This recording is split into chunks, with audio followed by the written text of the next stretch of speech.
This is Maranto and Sharon. We're here once again um, to talk about a subject that I guess a lot of people really want to know.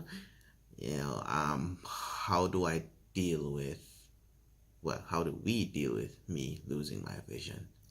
Well, it's harder for you than even me because you not being able to see after, all your life you had that sense working, you know.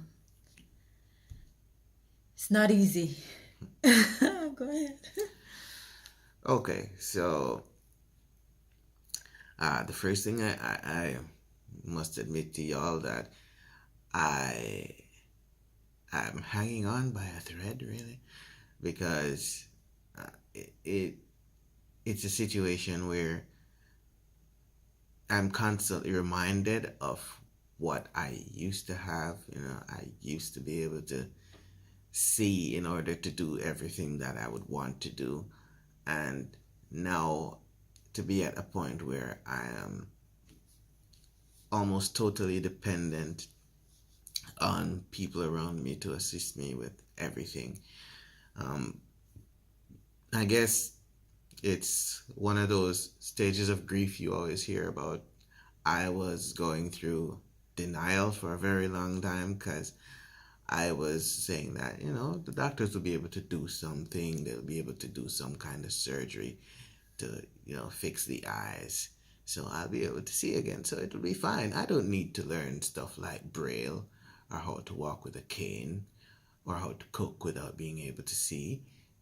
So I didn't put any energy into any of that.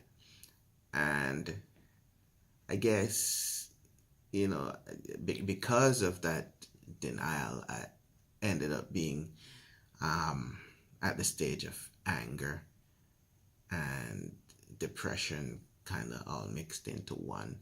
And that persisted for a while, you know, even with the refreshed calling on our lives. I still experienced, that depression and that anger about everything that I lost. And yeah, I'm rounding the acceptance phase now, you know, where But we're still looking to God, still holding yeah, on to faith, yeah, of course we are. But I'm saying my stage of acceptance is this: God, if you want me to see again, then you're gonna make me see again. Amen. If you want my kidneys to restart, my kidneys are gonna restart. If Amen. you want me to get a kidney transplant, I'm gonna get a kidney transplant. So I'm just at the point of accepting whatever God has in store.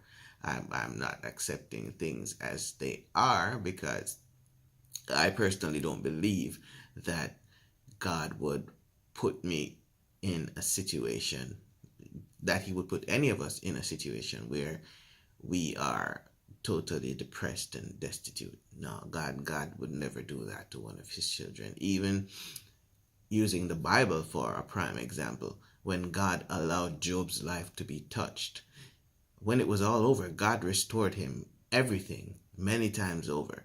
So Amen. I am not in the least bit, worried. It's just sometimes I get kind of sad, but I know y'all are out there praying with me and praying for me. So it makes me feel a lot better when I think about that.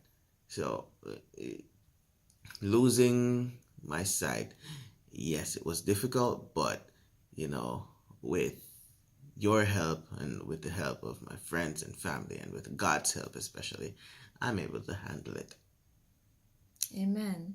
And I'm just so eternally grateful to God because many people thought that, Maranto would have passed away. But, let me tell you something. When God has anointed and appointed you to do his ministry and to do his work, there's nothing that, anything or anyone can do to prevent what God has called you to do the minute you say yes. So we're going to close out tonight by saying to you, Maranto has lost his vision, but he's still, he's moving forward and doing what God called him to do. Make sure that you're living your destiny and doing what God has called you to do. You're healthy. For those of you who are suffering from disability, we pray that God may just touch you wherever you are, that you will experience healing. Maranto didn't get full healing, but he got healing of his liver and his heart and his spleen. There's so much that was happening, but to God be the glory. He's still here today. We love you. We bless you. Have a beautiful night, everyone. God bless you. Bye.